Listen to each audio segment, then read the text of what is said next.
Last time we talked about what grounding is and why we need it. But today we talk about how to ground, to earth yourself. Grounding basically has to do with the earth, with the material side of life, but not with the man-made material, not with technology, and basically not in the house, more in the nature. But also the ground in the house is important. For example, through ground sitting, you can also earth yourself, ground yourself. And because of the fact I said that technology is not good, you can imagine that the opposite is good, nature, but not nature per se. Yes, per se also. But the thing is that elements are important. Age-old philosophies all have mentioned that it is important to deal with the elements air, water, earth, fire. Air is very important because actually it is available everywhere on this world, and you can get contact with yourself. That means grounding is the contact with yourself through breathing. And this you can do everywhere, in the house or in the nature. It is good from time to time to take only 2-3 deep breaths. Very deep breath. Very important. You can do it everywhere and you can ground yourself in every situation. Of course, there are many methods, even for non-meditators, to calm, using it as calm method. And of course, it's not for them, it's only a mental thing, a psychological treatment, like a calming method. But the philosophy behind is that this actually is because we deal with the element air. The next element, water, is also important. You can always take a shower or take a bath, and not always, as often as possible, because water is not only good for the skin. For the normal people, they would say, yeah, showering is good, taking a bath is good, we need to clean. And even for spiritual people, they say it's a cleaning process. Of course, you can do rituals besides, but basically, even if you have no ritual, you have just standing under the waterfall doing nothing, that is also a very good opportunity to ground yourself, just to feel the water. And what you can do almost everywhere and almost always is, of course, drinking water, just pure drinking water, of course, from a bottle. Unfortunately, the humans have polluted the nature so much that nowadays we can't drink from the river. In earlier times, they drank from the river, but now it is all polluted and destroyed. So we have to drink from the water tap. Or in some countries, even that is not possible. So we have to drink from the bottles, but still that is okay. And also it is grounding ourselves when we drink water and not things with sugar and extra stuff.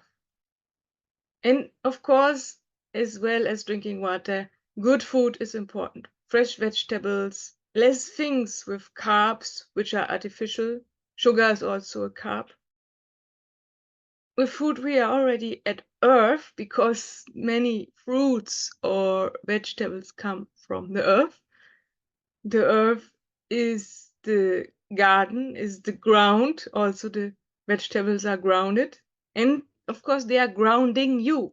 Yes, and it's paradox. You earth yourself with the earth, with the element earth, not only with the vegetable, which are not the true earth, which are only grown in the earth, but you go for a walk. You have contact with the ground, contact with the earth, or the ground sitting, which I have mentioned, but also going for a walk in the nature.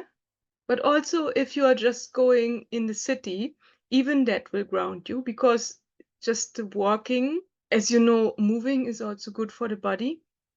Not too much, not jogging, not running, not fast, but slow as you like.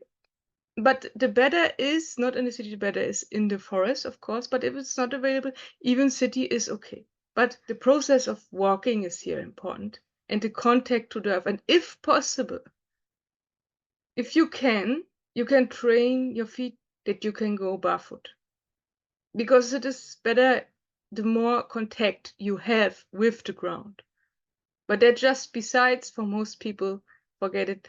Most people will just walk in shoes, and even that is okay, and that is grounding you. And I said not too fast sports, not running or something, but sports is not forbidden. Of course, sports is allowed. You can also do some yoga. This is also earthing, grounding, any type of yoga. And last but not least, fire.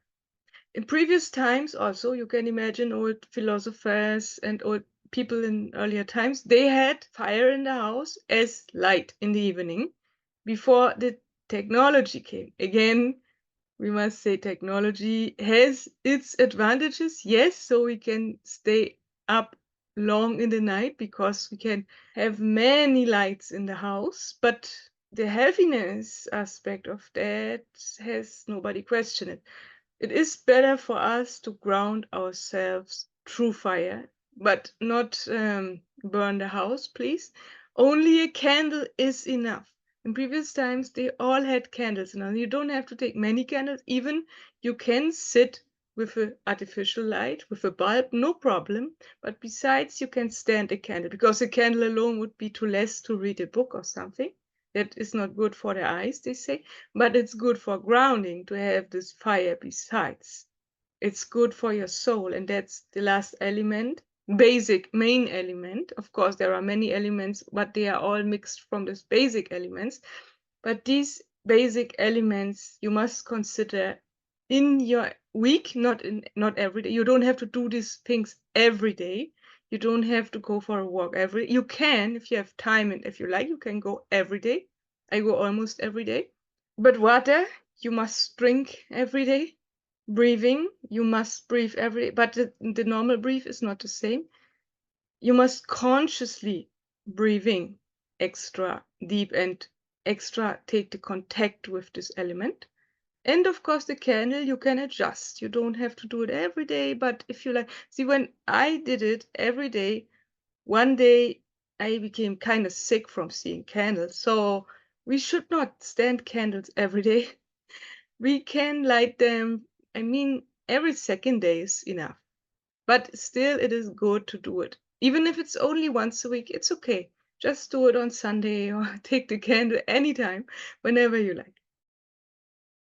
What is good besides the elements is music. You can take, but not any music, not like too heavy ones, not heavy metal, not death metal or something. You take soft music, you take like flute music or whatever instrument you like. The less instruments, the better. This is Indian music. I mean both. I listen Indian music from India, like flute music, but also I listen the indigenous folks music from the Native Americans, which are also called by accident Indian. They also have kind of flute music. So basically, old music, which is very traditional, is very good. And again, the more technical, the more modern, it is not so good for the soul. It is not grounding. Grounding is the very ancient one. What helps also is thankfulness. You can be thankful for many things in your life, even for very simple things. There is an extra video for that. And now comes to the relationships. What if there is none? If you are single, you can have a pet. Animals are also grounding a lot. Of course, they are part of nature. Of course, even plants are grounding. You can have more plants in your flat or in your house. That also is grounding. The more natural feeling is there, the more it is grounding. But social relationships with people even is better. The more conscious species is, the better it is grounding and the better the contact is for you. Of course, not toxic people. It's a different. At people, you have to defer also. But of course, we have good relationships, and we can also take part in this. And what connects relationship and another thing which grounds you is to have a purpose or to have even a calling. A purpose is if you have a good job not only a good job, which brings money, that even people say it's a good job, it brings lots of money. Not that kind. I mean, good for you, which deals with an item you love. For example, if you like flowers, it makes sense to work in a plant shop or in a flower shop. So it is first of all good to find your sense and to find what you really like. And then you decide where to work so that you can connect your interests with the work. Then it gives you purpose, sense. But the better thing is even to find your true purpose. This you will find with the enlightenment. And out of this, you will find your calling. Why are you here? And then the true purpose comes. And then, of course, all the other questions of grounding and everything are not necessary anymore. It is just on the way to the enlightenment that we suffer. And that's why we need grounding from time to time. But even if you not find the best purpose or something like that, it is still good to take responsibility on this earth, to take any job which gives you kind of a good feeling, kind of that you feel you have because the more you develop, you also automatically become a more ethical person. And there is this need suddenly that you want to take responsibility, you want to do something good. And here you can connect both. You can give your soul this purpose and fulfill this need of being good, being bodhisattva-like.